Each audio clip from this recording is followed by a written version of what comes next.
Bonjour, Luc Chaufournier, je suis secrétaire du comité régional ULM Grand Est et à ce titre je vais vous parler un peu de l'ultra léger motorisé puisque c'est en fait la dénomination.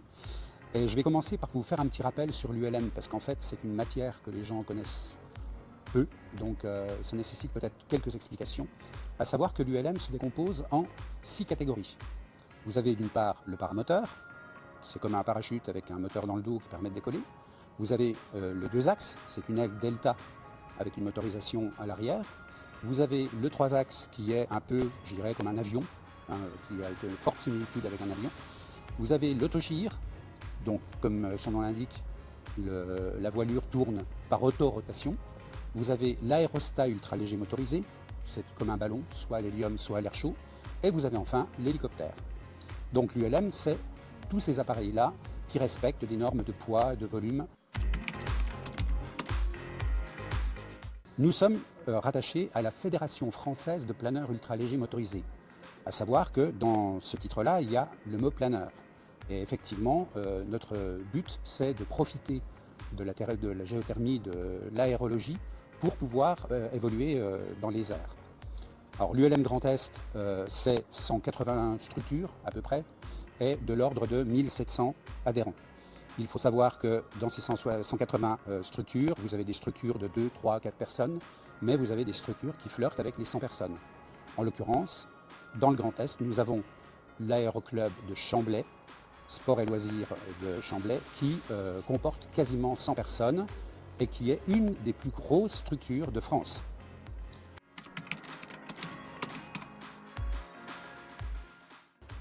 Concernant le sport et les activités de notre territoire, nous animons par notre collaboration à des journées portes ouvertes ou à des manifestations aériennes.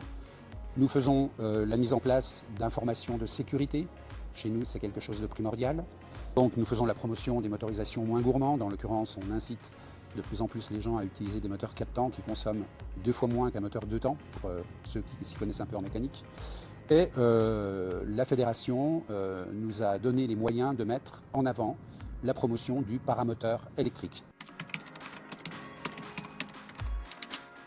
On va renforcer, alors il faut savoir que la Direction Générale de l'Aviation Civile, ce qu'on appelle la DGAC communément, nous a donné le feu vert pour qu'on fasse passer des examens théoriques aux pilotes en formation.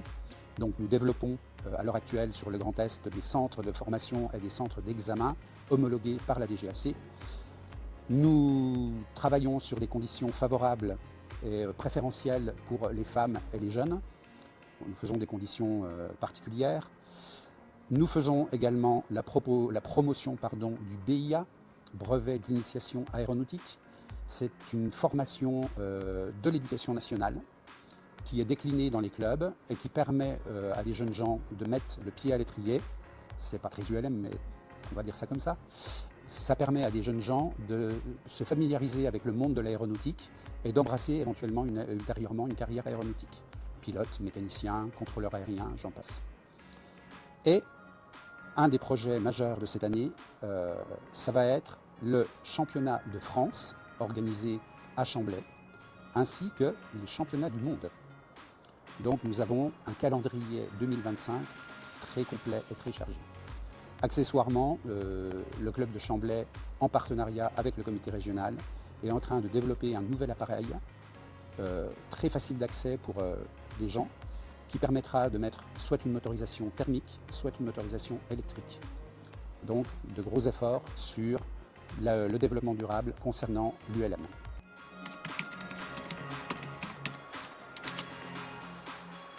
Concernant les avantages ou les appels du pied que nous pouvons faire aux gens qui souhaiteraient embrasser une carrière aéronautique, nous accordons des aides aux jeunes pilotes de moins de 25 ans. Nous accordons une aide aux gens qui souhaitent faire de l'instruction. Nous accordons de l'aide aux gens qui réactualisent leurs connaissances en tant qu'instructeurs.